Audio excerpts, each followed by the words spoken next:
Bismillahirrahmanirrahim.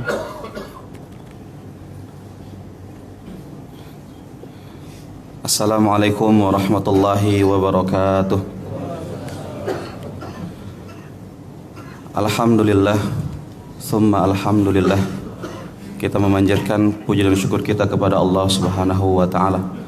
Nahmaduhu, dialah zat yang memang berhak untuk dipuja dan dipuji. Wa nasta'inuhu wa nastaghfiruh, dan kita meminta pertolongan kepada Allah Subhanahu wa taala, dan juga kita meminta ampunan kepada Allah Subhanahu wa taala. Wa na'udzubillah min syururi anfusina, dan kita berlindung kepada Allah Subhanahu wa taala dari kejelekan jiwa-jiwa kita. Innan nafsa la ammaratun bisu, sesungguhnya jiwa selalu memerintahkan kepada hal yang tidak baik. Wasayyiati a'malina, dan dari kejelekan amalan-amalan kita. Man yahdihillahu fala mudhillalah, siapa yang Allah berikan petunjuk kepada dia, maka tidak ada satupun orang yang bisa memadaratkan dia. Wa man yudlil fala hadiyalah, dan sebaliknya, siapa yang telah Allah sesatkan, maka tidak ada orang yang bisa memberikan hidayah kepadanya. Asyhadu an la ilaha illallah wahdahu la syarikalah, wa asyhadu anna nabiyyana wa habibana Muhammadan abduhu wa rasuluh alladzi la nabiyya wa la rasula ba'dah. Amma ba'd. Ikhwatal iman rahimani wa rahimakumullah. Pada hari ini insyaallah kita akan mengambil pelajaran dari salah satu kisah yang Rasulullah SAW kisahkan kepada para sahabat. Allah Subhanahu wa taala berfirman di dalam Al-Qur'an dalam surat Al-A'raf yang berbunyi, A'udzubillahi minasyaitonir rajim. Faqsusil qasasa la'allahum yatafakkarun. Wahai Muhammad, ceritakanlah kepada mereka kisah-kisah, mudah-mudahan mereka bisa mengambil pelajaran dan berfikir dari kisah tersebut. Dalam surat Yusuf, Allah pun berfirman di sana, laqad kana fi qasasihim ibratul liulil albab. Sungguh telah ada dari kisah-kisah orang-orang yang terdahulu pelajaran bagi orang-orang yang berakal. Dengan kisah kita bisa lebih mudah menerima nasihat tersebut, Pak. Orang lebih senang duduk-duduk mendengarkan kisah daripada hal-hal yang lainnya, dan itu secara manusia memang seperti itu, Pak ya. Makanya kisah menjadi salah satu kurikulum di dalam agama kita. Kalau kita lihat dalam Al-Quran, ternyata sepertiga isi Al-Quran isinya adalah kisah, Pak.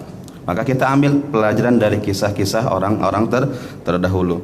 Nah, pada kesempatan hari ini, hari Kamis ini, kita akan mengambil pelajaran dari salah satu kisah yang diriwayatkan oleh Imam Abu Hurairah radhiyallahu taala anhu, diriwayatkan oleh Imam Bukhari dan juga Imam Muslim dalam kitab sahihnya, Pak. Mari kita lihat. An Abi Hurairah radhiyallahu taala anhu. Hadis yang diterima dari sahabat Abu Hurairah radhiyallahu taala anhu ajmain. Anin Nabi Muhammad sallallahu alaihi wasallam. Nabi Muhammad sallallahu alaihi wasallam pernah bercerita kepada para sahabat, lam yatakallam fil mahdi illa thalathah. Tidak ada bayi yang bisa berbicara di masa persusuannya, di masa buayannya, kecuali hanya sedikit saja, Pak. Hanya 3 bayi saja dalam hadis ini ya. Makanya hari ini temanya adalah kisah bayi-bayi ajaib. Kenapa dia dikatakan ajaib? Karena secara logika umur bayi 1 bulan, 2 bulan, ataupun bahkan sampai 2 tahun masa susuan mereka gitu kan, tidak ada yang bisa berbicara layaknya orang dewasa begitu fasih gitu kan. Makanya kita katakan bayi ajaib, ketika bayi bisa berbicara.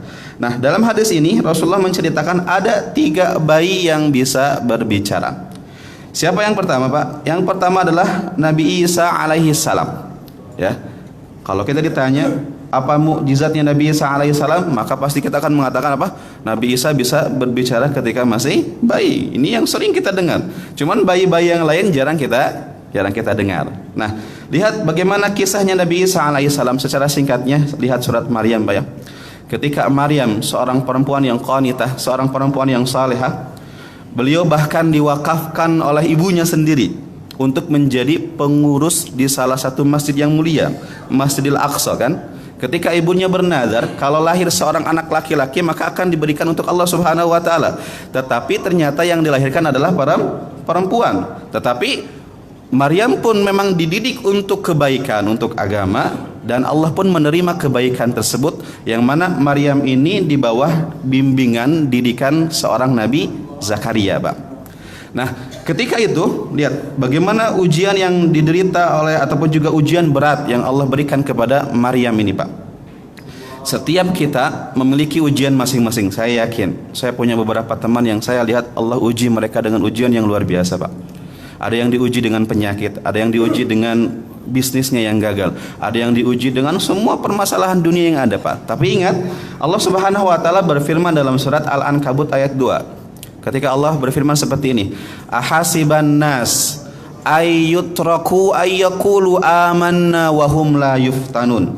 Apakah manusia itu mengira ketika mereka mengucapkan kami beriman kepada Allah Subhanahu wa taala, saya beriman kepada Allah, apakah mereka mengira dengan ucapan tersebut mereka tidak diuji oleh Allah Subhanahu wa taala keimanan mereka, Pak? Tapi tidak. Semua orang yang mengatakan dirinya beriman kepada Allah, maka mereka akan diuji oleh Allah Subhanahu wa taala. Bahkan dalam hadis riwayat Muslim, bahkan hadis riwayat Bukhari Muslim muttafaq alaih, Rasulullah mengatakan apa? Tidaklah seorang muslim ditimpa sebuah kemalangan, musibah, kesedihan, kegundahan, bahkan duri yang menusuk dirinya, tetapi dia bersabar, kecuali apa? Akan Allah hapuskan dosanya, Pak. Itulah keutamaan seorang muslim. Dan apalagi dalam surat Az-Zumar Allah katakan apa? A'udzubillahi minasyaitonirrajim. Innama yuwaffas sabiruna ajrahum bighairi hisab. Sesungguhnya Allah itu akan membalas pahala orang-orang yang bersabar di dalam ujian tersebut dengan pahala yang tidak ada batasnya, Pak.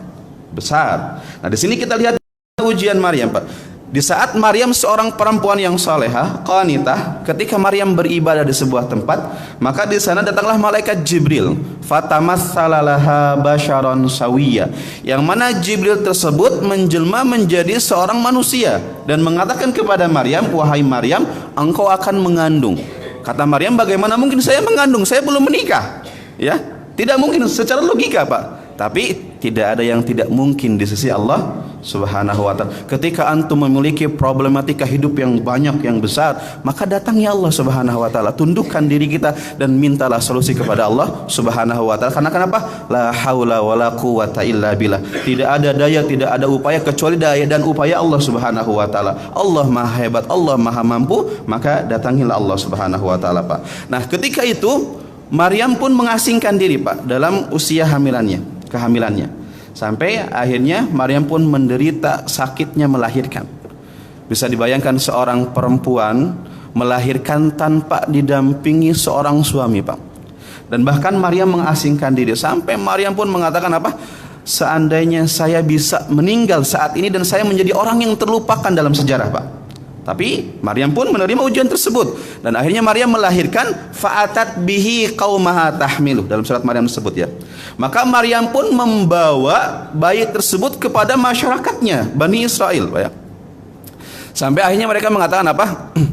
Ya Maryam, wahai Maryam, laqad ji'ti syai'an fariyya. Wahai Maryam, kenapa engkau berbuat sesuatu yang memang dosa besar? Laqad ji'ti syai'an fariyya. Engkau melakukan perzinahan, engkau dosa seperti ini. Kenapa seperti ini? Mereka mengatakan seperti ini. Ya ukhta Harun, wahai saudari Harun, makana abuki imra'a sau'in wa makanat ummuki bagiyya. Bapakmu itu orang baik, bapakmu seorang ustaz, ibumu juga seorang yang baik, yang seorang yang soleh, bukan pezina. Kenapa engkau datang membawa perkara besar seperti ini, Pak? Lihat bagaimana ujiannya, Pak, berat. Ya kan? Secara logika, secara manusiawi, masyarakat wajar mendatangi seseorang perempuan yang dia tidak dikabarkan menikah, ternyata dia membawa seorang anak laki-laki, seorang anak, ya, seorang bayi gitu kan. Maka masyarakatnya akan mencemooh, akan menghina perempuan tersebut gitu kan. Tetapi ketika itu Maryam mengatakan apa? Fa'asyarat ilaih. Ketika itu Maryam bernazar tidak akan berbicara. Maka Maryam hanya sebatas menunjukkan kepada bayi tersebut. Masyarakat mengatakan apa? Qalu kaifa nukallimu man kana fil mahdi sabiyya. Wahai Maryam, bagaimana mungkin kami bisa berbicara dengan bayi seperti itu? Tetapi dengan izin Allah Subhanahu wa taala, disinilah mukjizatnya Nabi Isa alaihissalam mengatakan, qala inni abdullah ataniyal kitaba wa ja'alani nabiyya. Nabi Isa alaihissalam mengatakan apa? Beliau berkata, "Inni, ketahuilah, sesungguhnya saya Abdullah." Nah kan? Lihat, Abdullah, hamba Allah, bukan anak Allah. Inni Abdullah, saya adalah hamba Allah Subhanahu wa taala. Ataniyal kitaba wa ja'alani nabiyya, dan saya akan diberikan sebuah kitab yang kita kenal dengan istilah kitab Injil, wa ja'alani nabiyya, dan Allah akan mengangkat saya menjadi seorang nabi, Pak. Taib. Ini bayi yang pertama yang mungkin hikmahnya bisa Bapak ambil pelajarannya, Pak, ya. Karena kita sering mendengar kisah yang pertama ini. Kemudian kisah yang kedua, Pak, adalah kisah seorang laki-laki yang bernama Juraiz, ya. Seorang laki-laki yang bernama Juraiz. Ketika ditanya oleh para sahabat, siapa Juraiz tersebut ya Rasulullah sallallahu alaihi wasallam? Rasulullah mengatakan apa? Sesungguhnya Juraiz itu adalah seorang ahli ibadah, Pak. Dia seorang ahli ibadah yang memiliki sauma'ah. Sauma'ah itu seperti masjid, artinya tempat ibadah khusus yang dia miliki, tapi tempatnya agak tinggi di atas bukit, Pak. Jadi dia beribadah di sana, mengabdikan dirinya untuk beribadah kepada Allah Subhanahu wa taala. Cuman perlu diperhatikan, beda antara ahli ibadah dengan ahli ilmu, Pak. Sangat beda. Di sini dikatakan, kata Rasulullah, rajulan rahiban. Dia adalah seorang laki-laki yang ahli ibadah. Kadang banyak orang-orang yang beribadah tanpa didasari oleh ilmu, tapi orang yang berilmu dia akan beribadah dengan ilmu tersebut. Makanya Rasulullah kan membedakan antara seorang yang beribadah, seorang ahli ibadah dengan ahli ilmu. Bedanya sangat luar biasa. Dalam sebuah hadis yang sahih, Rasulullah mengatakan apa? Inna fadlal alim alal abid. Sesungguhnya perbedaan seorang ahli ilmu dengan ahli ibadah, kafadlil qamar lailatal badar ala sairil kawakib. Lihat perbedaannya. Perbedaan antara ahli ilmu dengan ahli ibadah seperti perbedaan bulan purnama dengan bintang-bintang yang ada, Pak. Kira-kira enggak? Jauh. Bintang kecil, ya maaf, bintang kecil, bulan besar. Bulan bersinar di malam bulan purnama. Rasulullah menyatakan dalam hadisnya itu bulan di malam bulan pertama purnama. Artinya apa? Begitu terang yang mana bulan tersebut menyinari dirinya sendiri dan menyinari makhluk yang ada di sekitarnya. Saya tadi mengatakan seperti ini, Pak. Kadang di zaman kita orang-orang tidak terlalu menghargai indahnya bulan. Karena kenapa? Karena kita terang sekarang. Ada lampu di mana-mana gitu kan. Kalau kita di malam bulan purnama di jalan-jalan, kan kita lihat jalanan terang gitu kan. Makanya indahnya bulan itu nggak terlihat. Tapi misalkan Bapak datang ke sebuah kampung, yang di kampung itu di tengah sawah hanya ada satu rumah atau dua rumah, Pak. Tiba-tiba mati lampu di rumah tersebut di malam bulan purnama. Bagaimana, Pak, keindahannya? Oh, luar biasa. Saya pernah ngalamin seperti itu, Pak. Sangat luar biasanya. Tapi perbedaannya lihat, bulan purnama menyinari dirinya dan menyinari orang-orang ataupun juga makhluk di sekitarnya, sama seperti orang yang berilmu. Dia akan menyinari dirinya dan menyinari orang-orang yang ada di sekitarnya. Tetapi untuk ahli ibadah beda. Dia hanya menyinari dirinya sendiri, Pak. Ya. Dan lihat perbedaan ahli ilmu dan ahli ibadah. Orang-orang yang ahli ibadah kadang mereka tidak memahami ilmu, Pak.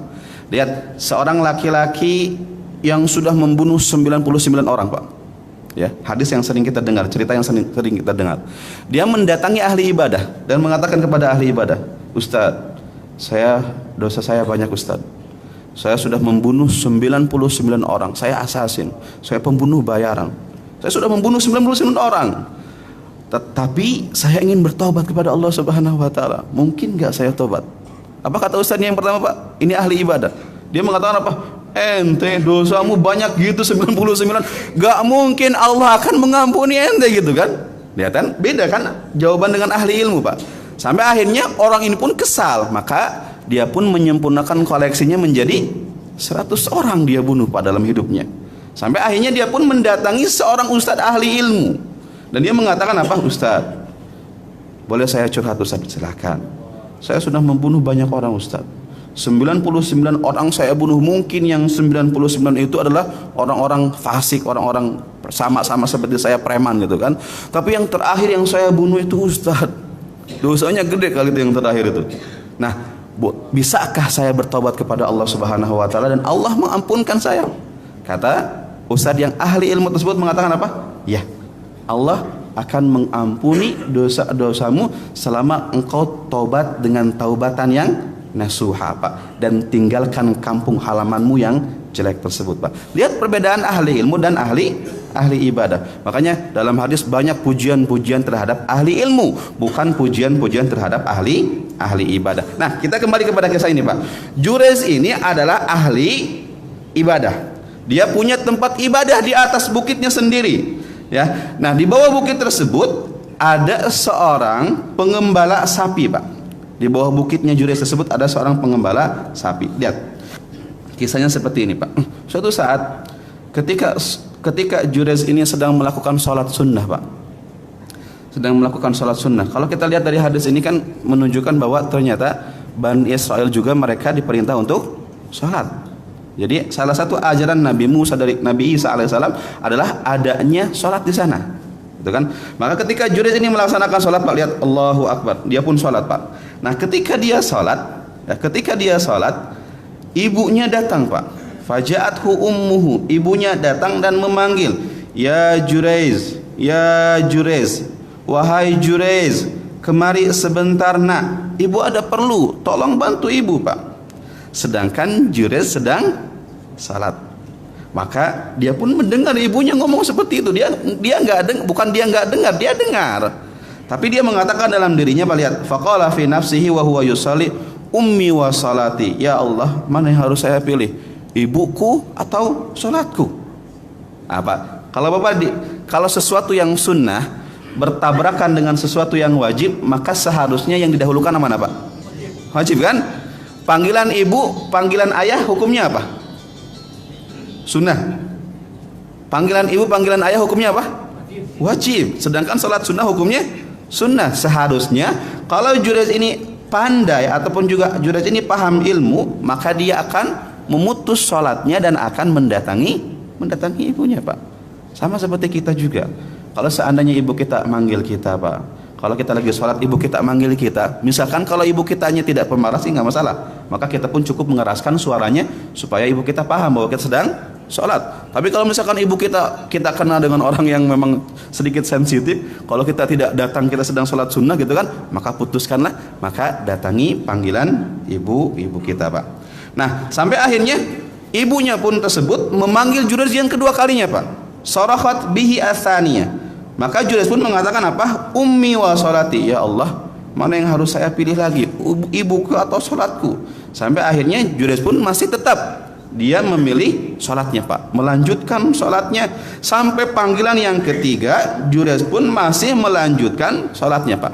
Dan Jurez ini pun tidak memberi aba-aba, tidak memberikan isyarat bahwa dia sedang sholat. Di sini ada kesalahpahaman antara seorang ibu dan anaknya, Pak, Jurez. Sampai akhirnya ibunya tersebut pun marah, Pak. Ibunya tersebut pun berdoa kepada Allah Subhanahu wa taala. Lihat, dalam satu riwayat doanya seperti ini. Allahumma la tumithu hatta turiyahu fi wajhil mumisan. Ya Allah, janganlah engkau matikan Jurez, cabut nyawa Jurez, kecuali engkau berikan fitnah kepada dia, engkau tampakkan kepada dia wajah-wajah pelacur, Pak. Hanya ditampakkan, ya. Doanya bukan ya Allah berikan fitnah dia terjatuh kepada perzinahan, bukan, tapi hanya sebatas tampakkan wajah dia di depan para pelacur, Pak. Wanita yang tidak baik. Otomatis kita lihat di sini, Pak.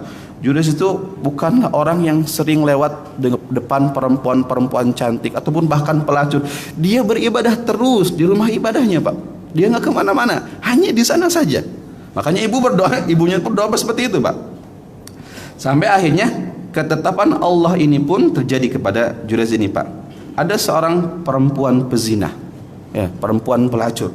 Tapi dikatakan dalam sejarah tersebut bahwa dia wajahnya cantik.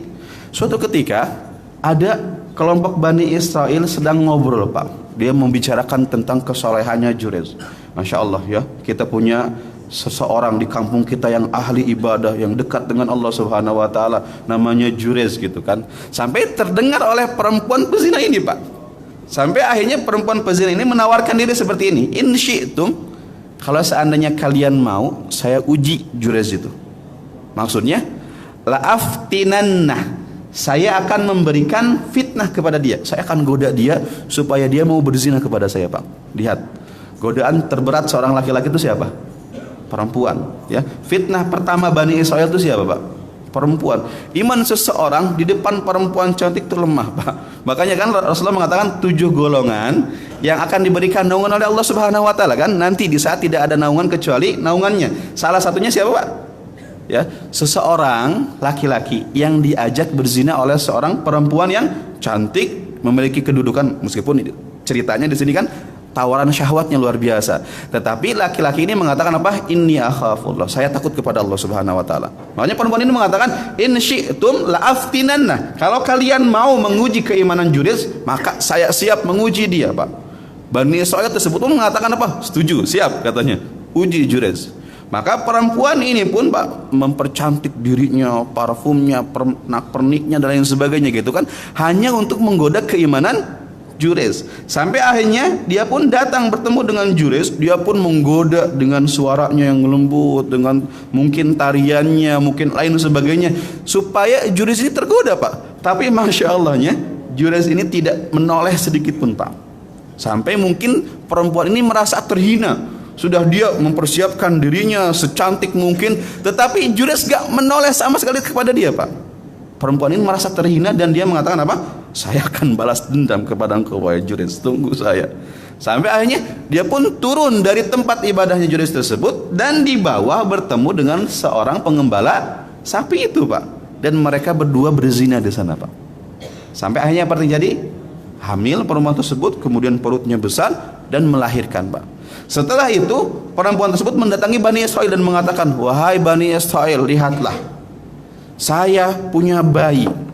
Tahu gak siapa bapak bayi ini? Kata Bani Israil kan penasaran. Mereka mengatakan, siapa bapak bayi tersebut? Kata perempuan ini, dia mengatakan apa? Sesungguhnya ayah bayi saya ini adalah seseorang yang selama ini kalian hormati, yang selama ini kalian kagumi dengan ibadahnya dan kedekatannya kepada Allah Subhanahu wa taala. Siapa orang tersebut?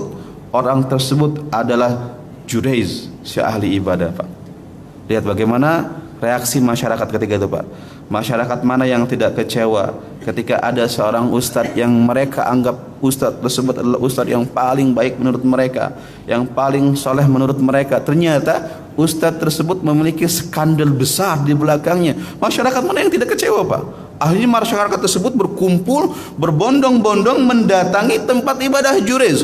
Jurez ditangkap tanpa tahu apa-apa dia. Ada apa? Masya'nukum, kenapa kalian melakukan ini kepada saya? Sampai akhirnya apa yang terjadi? Saumaahnya, tempat ibadahnya dihancurkan oleh masyarakat Bani Israil tersebut. Setelah itu Jurez pun dipukuli, Pak. Setelah bonyok, maka Jurez pun dibawa, dikelilingkan kampung. Disinilah para pelacur yang ada di kampung tersebut melihat Jurez, dan Jurez pun melihat perempuan tersebut, Pak. Disinilah doa ibunya. Sampai akhirnya Jurez pun dibawa kepada hakim, kepada raja, ya. Dan raja tersebut mengatakan seperti, ya Jurez, wahai Jurez, engkau adalah orang yang saya hormati selama ini. Kenapa engkau melakukan dosa seperti ini? Dosa besar gitu kan. Engkau orang soleh, engkau tahu agama. Kenapa engkau terjerumus kepada dosa zina itu gitu kan? Sampai Jurez pun kan mengatakan, enggak wahai raja, saya enggak tahu. Saya enggak tahu, saya difitnah. Buktinya ada, perempuannya ada, baiknya juga ada. Kemudian Jurez mengatakan seperti ini, wahai hakim, izinkan saya untuk melakukan sholat, Pak. Sampai diizinkan, Jurez pun melaksanakan sholat 2 rakaat di sana.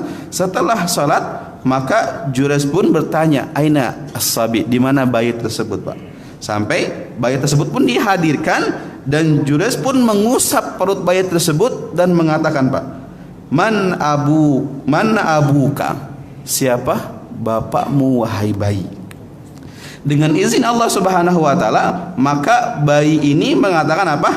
Bapakku itu bukan engkau wahai Jurez, tapi bapakku adalah seorang pengembala sapi yang berada di bawah bukit tempat ibadahmu wahai Jurez, Pak. Masya Allah, ya, luar biasa. Ini fitnahnya besar, Pak.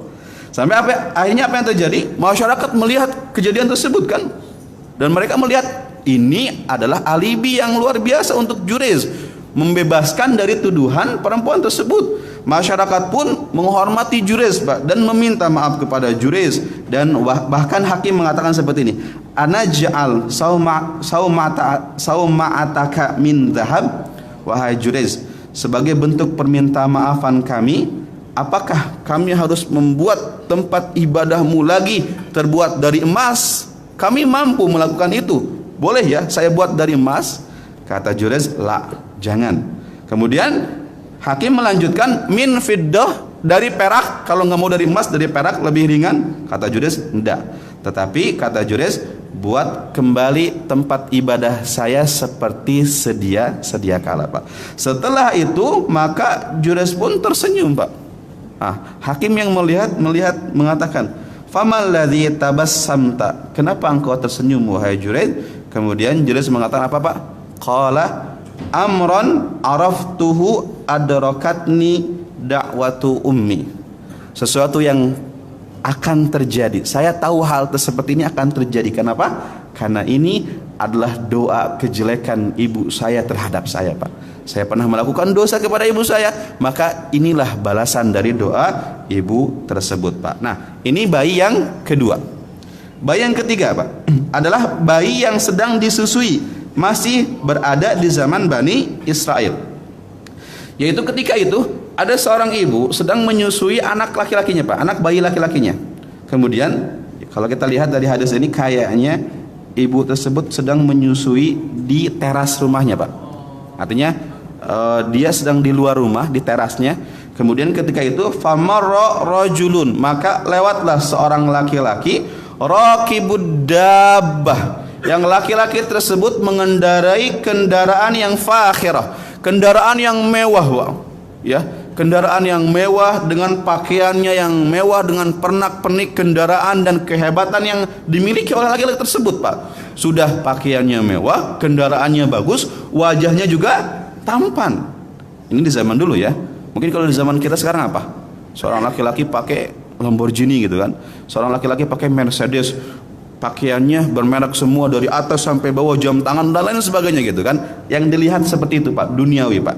Maka ibu tersebut berdoa kepada Allah, Allahumma ij'al ibni hadza mislah. Ya Allah, jadikan anak saya nasibnya seperti laki-laki yang lewat tersebut. Tetapi bayi yang sedang menyusui tersebut, Pak, menyusui tersebut tiba-tiba melepaskan susuannya dan tiba-tiba berjalan melihat yang mana gitu kan. Lihat yang mana nih? Kemudian setelah itu dia pun berbicara kepada Allah Subhanahu, la ya Allah, da ya Allah, la taj'alni misla dzakar rajul. Ya Allah, jangan jadikan saya seperti laki-laki tersebut. Otomatis ibunya kaget ngomong anak saya gitu kan. Dia pun balik lagi menuju ibunya, kemudian netek kembali, Pak, sampai Rasulullah mencontohkan seperti apa netenya. Artinya beliau mencontohkan dengan jarinya, mengemut-emut lagi, Pak. Akhirnya sudah dinina boboyan lagi. Kemudian setelah itu lewatlah yang kedua, seorang jariyah, seorang budak perempuan, yang budak tersebut sedang dimarah, dicaci, dimaki oleh masyarakat yang sedang membawanya, Pak. Mungkin oleh polisi di zaman tersebut. Sampai dikatakan apa? Laqad zanaiti wa sarakti. Engkau perempuan yang tidak baik, engkau pezina, engkau pencuri gitu kan. Sampai ibu tersebut kan risik ngelihatnya dan takut gitu kan. Ini lihat, ada seorang kriminal, seorang penjahat sedang dikelilingkan kampung dan dimaki-maki di sana. Tapi perempuan tersebut hanya mengatakan apa? Hasbiyallah wa ni'mal wakil, ni'mal maula wa ni'man nasir gitu kan. Lihat, dia perempuan tersebut hanya mengatakan, cukuplah Allah sebagai zat yang mempercayai saya, cukuplah Allah sebagai pelindung saya meskipun kalian tidak percaya kepada saya, Pak. Sampai akhirnya ibu ini mengatakan, Allahumma la taj'al ibni mithla hadhihi. Ya Allah, jangan jadikan anak saya ini nasibnya seperti perempuan tersebut. Kemudian bayi tersebut pun kembali melepaskan susuannya, kemudian melihat, kemudian berdoa kepada Allah, Allahumma ja'alni mislaha. Ya Allah, justru jadikanlah saya seperti perempuan tersebut. Ibunya kaget dan bertanya, Faqalat lima dzaka, kenapa seperti itu wahai anakku? Sampai akhirnya bayi ini pun menjawab, Pak, dan dia pun mengatakan ar-raqibu jabbarun minal jababirah. Wahai ibu, ketahuilah bahwa laki-laki yang pertama yang ibu lihat dohirnya secara keduniaannya dia hebat, secara jabatannya dia hebat, secara pakaiannya luar biasa, secara wajahnya dia tampan. Tetapi ketahuilah ibu, sesungguhnya laki-laki tersebut adalah laki-laki yang zalim, laki-laki yang jahat. Aku tidak mau menjadi seorang laki-laki yang seperti itu ya wahai ibu. Tetapi perempuan kedua, seorang perempuan yang dikatakan sarakti zanaiti, engkau pencuri, engkau pezina, padahal perempuan tersebut tidak pernah melakukan itu, dia difitnah tetapi ketakwaannya kepada Allah sangat luar biasa, dan aku ingin menjadi seperti perempuan tersebut, Pak. Lihatlah, Pak, kehidupan dunia, Pak. Banyak orang-orang yang baik dianggap jahat, sedangkan banyak orang-orang yang justru benar-benar jahat, mereka dianggap sebagai orang yang baik, Pak. Banyak orang-orang yang baik di penjara, dan justru banyak orang-orang yang seharusnya di penjara mereka berkeliaran di mana-mana. Itulah dunia, Pak. Jangan terlalu tertipu terhadap penampilan seseorang, tapi lihatlah ketakwaannya, bukan penampilannya. Allah tidak melihat jabatan seseorang, Allah tidak melihat wajah seseorang, Allah tidak melihat kekayaan seseorang. Yang Allah lihat dari diri kita adalah ketakwaan kita kepada Allah Subhanahu wa taala. Makanya Allah berfirman dalam Al-Qur'an, "Inna akramakum indallahi atqakum." Sesungguhnya orang yang paling mulia di antara kalian adalah orang-orang yang paling bertakwa kepadanya, Pak. Ini 3 bayi ajaib yang Rasulullah ceritakan dalam hadis riwayat Bukhari dan hadis riwayat Muslim. Ada satu lagi, Pak, secara singkat. Yang terakhir ini adalah bayi yang berada di zaman Ashabul Ukhdud. Jadi orang-orang Bani Israel, orang-orang Nasrani, mohon maaf, orang-orang Nasrani yang ketika itu dibakar hidup-hidup oleh seorang raja yang jahat, karena mereka dipaksa untuk masuk agama raja tersebut, ataupun bahkan dalam ceritanya supaya menyembah raja tersebut, tetapi mereka menolak dan enggan, sampai akhirnya mereka dibakar hidup-hidup, Pak, ya. Tetapi ada satu ibu yang ketika ingin dibakar membawa seorang bayi, sampai akhirnya ketika ingin didorong ke dalam api tersebut, bayi ini berbicara dan mengatakan, "Isbiri ya ummah, bersabarlah wahai ibu, fa innaki alal haq," karena sesungguhnya engkau berada di jalan yang benar. Sampai ibu dan anak tersebut pun didorong dan dilempar masuk ke dalam api tersebut. Makanya kita kenal dengan istilah Ashabul Ukhdud. Allah katakan dalam Al-Quran, "Qutila ashabul ukhdud," celakalah mereka-mereka yang membakar kaum muslimin dalam parit-parit tersebut. Jamaah kaum muslimin hadirin rahimani wa rahimakumullah. Baik. Nah, sekarang kita ambil pelajarannya, Pak. Itu kan kisahnya. Sekarang pelajarannya apa, Pak? Pelajaran yang pertama yang kita bisa dapat di sini apa? Bahwa tadi ahli ilmu itu berbeda dengan ahli ibadah. Maka jadilah orang-orang yang berilmu, bukan jadi orang-orang yang beribadah tanpa didasari dengan ilmu. Para ulama mencela orang-orang yang beribadah tanpa ilmu, ataupun juga orang yang berilmu tapi tidak beribadah. Makanya Allah katakan dalam Al-Quran, lihat, "Ghairil maghdubi alaihim waladdallin." Bukan mereka-mereka yang engkau murkai. Siapa yang dimurkai, Pak? Orang yang berilmu tetapi tidak beramal. Waladdallin, dan bukan orang-orang yang tersesat. Siapa mereka? Itu orang-orang yang beramal tetapi tidak didasari dengan ilmu. Kemudian yang selanjutnya, Pak, bahwa setiap orang akan memiliki musibah ataupun ujiannya masing-masing, maka bersabarlah dalam ujian tersebut. Kemudian yang selanjutnya adalah wajibnya kita berbakti kepada kedua orang tua kita, Pak. Lihat, hati-hati terhadap doa dari seorang ibu, doa dari orang tua kita. Rasulullah SAW mengatakan apa? "Salasu da'watin mustajabun." Ada 3 doa yang mustajab, doa yang diijabah oleh Allah Subhanahu wa taala. Yang pertama adalah da'watul walid, doa seorang ibu, doa seorang orang tua, Pak. Wa da'watul musafir, dan doa seorang yang sedang safar. Wa da'watul mazlum, dan doa orang yang terzalimi. Maka hati-hatilah terhadap doa-doa mereka, apalagi ibu kita, Pak. Ibu kita yang mengandung kita, ibu kita yang merawat kita, ibu kita yang melahirkan kita, yang Allah katakan dalam Al-Quran, "Hamalathu ummuhu wahnan ala wahnin." Ibu kita mengandung kita, membawa kita selama 9 bulan kemana-mana di atas lemah yang selemah-lemahnya, Pak.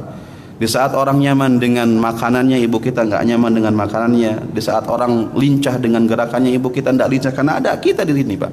Di saat orang tertidur nyaman di malam harinya, ibu kita terbangun kadang di malam hari hanya untuk kita, Pak. Kalau kita lihat pengorbanan seperti luar biasa. Dan masya Allahnya, saya yakin ibu kita sekarang sudah tua, Pak. Ya, tangannya yang dahulu bermain dengan kita sekarang sudah bergetar. Kakinya yang dahulu berjalan lari dengan kita sekarang sudah bergetar, dan kita pun akan sama seperti mereka, Pak. Dan Rasulullah mengatakan seperti ini, al-walid awsatu abwabil jannah. Orang tua itu adalah jalan tengah seseorang masuk ke dalam surga, Pak. Maka ambillah pintu tersebut. Makanya dalam hadis yang lain Rasulullah mengatakan, raghiba anfu mri'in, celaka seseorang, celaka seseorang. Siapa mereka ya Rasulullah? Seseorang yang mendapati kedua orang tuanya sudah tua, tetapi dengan sebab tersebut dia masuk ke dalam nerakanya Allah Subhanahu. Justru seharusnya sebaliknya. Justru sebaliknya, ya. Seseorang yang memiliki orang yang sudah tua, yang sudah jompo, seharusnya ini menjadi pintu tercepat seseorang masuk ke dalam surganya Allah Subhanahu wa taala. Maka Rasulullah katakan lagi apa? Ridallahu fi ridal walidain wa sukhtullahi fi sukhtil walidain. Sesungguhnya keridhaan Allah berada di keridhaan orang tua, dan sesungguhnya kemurkaan Allah berada pada kemurkaan orang tua. Maka kembalilah kita kepada ibu kita, katakan kepada mereka, wahai ibu, kami kembali, wahai ibu, maafkan kesalahan kami. Kalau seandainya ibu kita jauh di kampung, jangan bunuh mereka dengan kerinduan kepada kita, Pak. Masih banyak cara, luangkan waktu pulang kepada mereka, mungkin 2-3 tahun sekali, ataupun kalau tidak bisa video call, ataupun kalau kita punya harta, berikan sedikit kepada mereka, Pak. Jangan biarkan mereka seperti itu, Pak. Ataupun jika seandainya mereka sudah meninggal dunia, maka doakan mereka, Pak. Doa seorang anak yang soleh akan didengar oleh Allah Subhanahu. Katakan kepada Allah Subhanahu wa taala, Rabbighfirli wa liwalidayya warhamhuma kama rabbayani shaghira. Ya Allah, ampunilah kami dan ampunilah dosa-dosa kedua orang tua kami, dan sayangilah mereka dan kasihanilah mereka sebagaimana mereka mengasihani kami semenjak kami kecil sampai sekarang, Pak. Maka kembalilah kita, sayangilah kedua orang tua kita dengan berbakti kepada mereka berdua, Pak. Lihat seorang ulama, ya, saya kasih beritahu namanya. Yang pertama Haywah bin Syarih, Pak. Seorang ulama. Haywah bin Syarih ini sedang ngisi pengajian, Pak, seperti ini. Tiba-tiba ibunya manggil seperti ini, wahai Haywah, keluar sebentar, beri makan anak-anak ayam itu, Pak. Maka lihat baktinya dia kepada orang tua, Pak. Kajiannya diputus sama dia. Subhanakallahumma wa bihamdika. Dia pun keluar dan memberi makan ayam ibunya, Pak. Kemudian seorang ulama yang bernama Muhammad bin Al-Munkadir, Pak. Setiap malam beliau itu suka memijit kaki ibunya, Pak. Kaki ibunya yang ibunya berjuang untuk kita itu, Pak. Coba Bapak pulang ke rumah, pandangi wajah ibu kita, Masya Allah. Ibu kita sekarang sudah tua seperti itu. Coba nggak perlu disindir, Pak. Nggak perlu disuruh, ya. Kalau kita ada kesempatan berbakti, mah sini sebentar duduk, sini kakinya sebentar, pijitin, Pak. Jangan disuruh, aduh pegel-pegel ya. Disindir gitu kan, kita seperti itu. Jangan. Tapi kita datang kepada ibu bapak kita, sebentar duduk sini, biar saya pijit. Nah, Muhammad bin Al-Munkadir ini mengatakan seperti ini, Pak. Sesungguhnya apa yang saya lakukan dari memijit orang tua saya lebih saya sukai daripada saya menghabiskan waktu malam saya dengan sholat tahajud, Pak. Karena kenapa?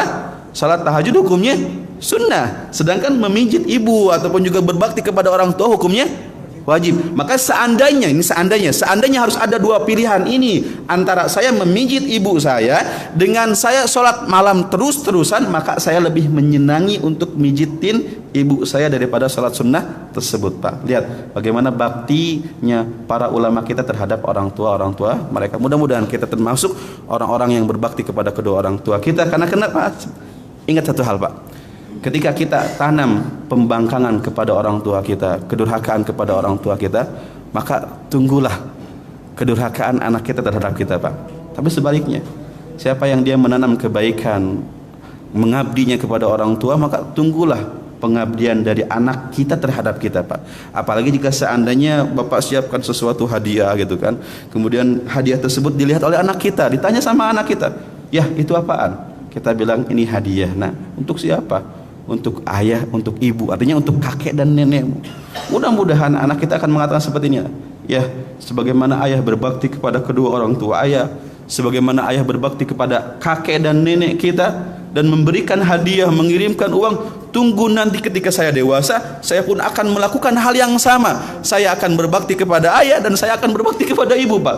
Berbeda dengan anak-anak yang kepada orang tuanya marah, kepada orang tuanya dia mencaci maki, dilihat oleh anaknya. Ente kayak gitu sama kakek ini, tunggu pembalasan saya, Pak. Maka kenapa? Al jaza'u min jinsil amal, karena balasan itu tergantung dari perbuatannya, Pak. Aku lu qauli hadza, mungkin itu yang bisa saya sampaikan dari kisah-kisah bayi ajaib tersebut. Mudah-mudahan memberikan ilmu yang bermanfaat kepada kita. Aku lu qauli hadza. Ada pertanyaan, Pak? Ada hal yang ingin ditanyakan tidak?